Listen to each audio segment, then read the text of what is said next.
ಹೌದು, ನಗರಸಭೆ ಅಧ್ಯಕ್ಷರ ಆಯ್ಕೆ ಎಂಬುದು ಅಷ್ಟು ಸುಲಭದ ಮಾತಲ್ಲ.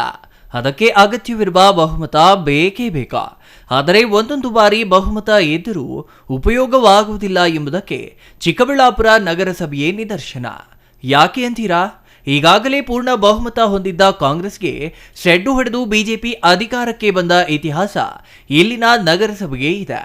ಬಹುಮತ ಇದ್ದರೂ ಅಧಿಕಾರ ಹಿಡಿಯಲಾರದ ಕೈ ಸುಟ್ಟಿಕೊಂಡಿದ್ದ ಕಾಂಗ್ರೆಸ್ ಇದೀಗ ಎರಡನೇ ಅವಧಿಗಾದರೂ ಶತಾಯಗತಾಯ ಅಧಿಕಾರ ಹಿಡಿಯಲೇಬೇಕು ಎಂಬ ದೂರಾಲೋಚನೆಯಿಂದ ತೀವ್ರ ತಂತ್ರಗಳನ್ನು ರೂಪಿಸಿತ. ಆದರೆ ಮತ್ತೆ ಕಾಂಗ್ರೆಸ್ ಕೈ ಸುಟ್ಟುಕೊಳ್ಳಲಿದೆಯಾ, ಇಲ್ಲವೇ ಅಧಿಕಾರ ಹಿಡಿದು ಬೀಗಲಿದೆಯಾ ಎಂಬುದು ಇನ್ನೂ ನಿಗೂಢವಾಗಿಯೇ ಇದೆ.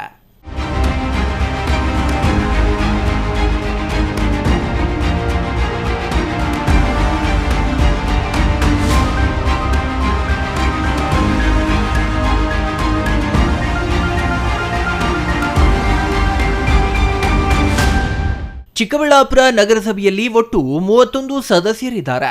ಇದರಲ್ಲಿ 16 ಕಾಂಗ್ರೆಸ್, 9 ಬಿಜೆಪಿ, 2 ಜೆಡಿಎಸ್ ಮತ್ತು 4 ಪಕ್ಷೇತರ ಸದಸ್ಯರಿದ್ದಾರೆ.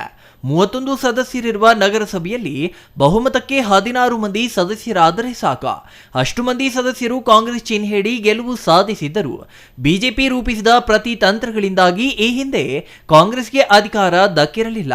ಆದರೆ ಇದೀಗ ಕಾಲ ಬದಲಾಗಿದೆ. ಚಿಕ್ಕಬಳ್ಳಾಪುರದಲ್ಲಿ ಕಾಂಗ್ರೆಸ್ ಶಾಸಕರಿದ್ದಾರೆ. ಸಾಲದೆಂಬಂತೆ ರಾಜ್ಯದಲ್ಲಿ ಕಾಂಗ್ರೆಸ್ ಸರ್ಕಾರವಿದೆ, ಜೊತೆಗೆ ಪೂರ್ಣ ಬಹುಮತವಿದೆ. ಆದರೂ ಕಾಂಗ್ರೆಸ್ ನಗರಸಭೆಯನ್ನ ದಕ್ಕಿಸಿಕೊಳ್ಳಲು ತೀವ್ರ ಪರದಾಡಬೇಕಾದ ಸ್ಥಿತಿ ನಿರ್ಮಾಣವಾಗಿದೆ.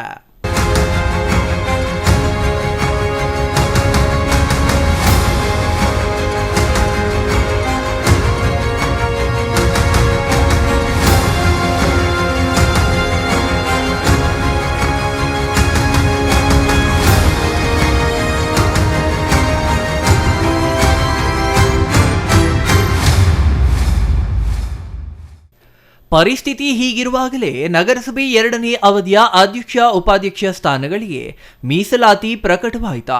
ಮೀಸಲಾತಿ ಪ್ರಕಟವಾದ ಕೂಡಲೇ ಬಿಜೆಪಿ ಮತ್ತು ಕಾಂಗ್ರೆಸ್ ಪ್ರತ್ಯೇಕವಾಗಿ ನಗರಸಭಾ ಸದಸ್ಯರೊಂದಿಗೆ ಸಭೆಗಳನ್ನು ನಡೆಸಿದ್ರ.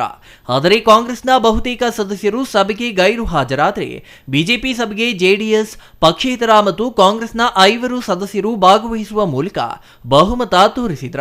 ಗುರುವಾರ ನಗರಸಭೆ ಅಧ್ಯಕ್ಷ ಚುನಾವಣೆಗೆ ದಿನಾಂಕ ನಿಗದಿಪಡಿಸಿ ಜಿಲ್ಲಾಧಿಕಾರಿ ಆದೇಶ ನೀಡಿದ್ದು ಸೆಪ್ಟೆಂಬರ್ 12ರಂದು ಚುನಾವಣೆ ನಡೆಯಲಿದೆ. ನಗರಸಭೆ ಅಧ್ಯಕ್ಷ ಚುನಾವಣೆ ಪೂರ್ವಭಾವಿಯಾಗಿ ಇಂದು ಜಿಲ್ಲಾ ಉಸ್ತುವಾರಿ ಸಚಿವರು, ಶಾಸಕರ ನೇತೃತ್ವದಲ್ಲಿ ನಗರಸಭಾ ಸದಸ್ಯರ ಸಭೆ ನಡೆದಿದ್ದು ಬಹುಮತ ಇರುವ ಕಾರಣ ಶತಾಯಗತಾಯ ನಗರಸಭೆ ಅಧಿಕಾರ ಹಿಡಿಯಲೇಬೇಕು ಎಂಬ ತೀರ್ಮಾನಕ್ಕೆ ಕಾಂಗ್ರೆಸ್ ವರಿಷ್ಠರು ಸೂಚಿಸಿದ್ದಾರೆ ಎನ್ನಲಾಗಿದೆ. ಅಲ್ಲದೆ ಒಂದು ವೇಳೆ ವಿಪ್ ಉಲ್ಲಂಘಿಸಿ ಕಾಂಗ್ರೆಸ್ ಸದಸ್ಯರು ಬಿಜೆಪಿ ಬೆಂಬಲಿಸಿದ್ದಲ್ಲಿ ಕಾನೂನು ರೀತಿಯಲ್ಲಿ ಅವರ ಸದಸ್ಯತ್ವ ರದ್ದುಪಡಿಸಲು ಕ್ರಮ ವಹಿಸಲು ಈಗಾಗಲೇ ಚರ್ಚೆಗಳು ನಡೆಸಿದ್ದಾರೆ ಎನ್ನಲಾಗಿದೆ. ಜಿಲ್ಲಾ ಉಸ್ತುವಾರಿ ಸಚಿವರ ಮನವೊಲಿಕೆಗೆ ಕಾಂಗ್ರೆಸ್ ನಗರಸಭಾ ಸದಸ್ಯರು ಸಮಾಧಾನ ಹೊಂದಿಲ್ಲ ಎನ್ನಲಾಗಿದ್ದು, ಇಂದು ಅದೇ ಸಮಯಕ್ಕೆ ಬಿಜೆಪಿ ಸದಸ್ಯರ ಸಭೆಯೂ ನಡೆದು ಬಹುಮತದ ಸದಸ್ಯರನ್ನ ಅಜ್ಞಾತ ಸ್ಥಳಕ್ಕೆ ಕರೆದೊಯ್ಯುವ ಕುರಿತು ಚರ್ಚೆ ನಡೆದಿದೆ ಎನ್ನಲಾಗಿದೆ. ಈಗಾಗಲೇ ಬಿಜೆಪಿ ಪರವಾಗಿ 19 ಮಂದಿ ನಗರಸಭಾ ಸದಸ್ಯರಿದ್ದು, ಈ ಎಲ್ಲ ಸದಸ್ಯರು ಸೆಪ್ಟೆಂಬರ್ 12ರವರೆಗೆ ರಹಸ್ಯ ಸ್ಥಳಕ್ಕೆ ಕರೆದೊಯ್ಯುವ ಕುರಿತು ಚರ್ಚೆಗಳು ನಡೆದಿವೆ ಎಂದು ಉನ್ನತ ಮೂಲಗಳು ದೃಢಪಡಿಸಿವೆ.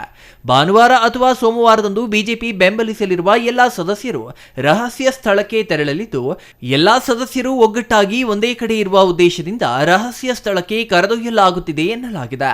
ಹಾಗಾಗಿ ಒಂದೆರಡು ದಿನಗಳಲ್ಲಿ ನಗರಸಭಾ ಸದಸ್ಯರು ಪ್ರವಾಸ ಹೊರಡಲು ಸಿದ್ಧರಾಗುವ ಎಲ್ಲಾ ಸೂಚನೆಗಳು ಇದ್ದು, ಚುನಾವಣೆ ದಿನ ಅಧ್ಯಕ್ಷರ ಆಯ್ಕೆ ವೇಳೆಗೆ ಸರಿಯಾಗಿ ನಗರಸಭೆಗೆ ಹಾಜರಾಗಲು ಸಿದ್ಧತೆಗಳು ನಡೆದಿವೆ ಎನ್ನಲಾಗಿದೆ.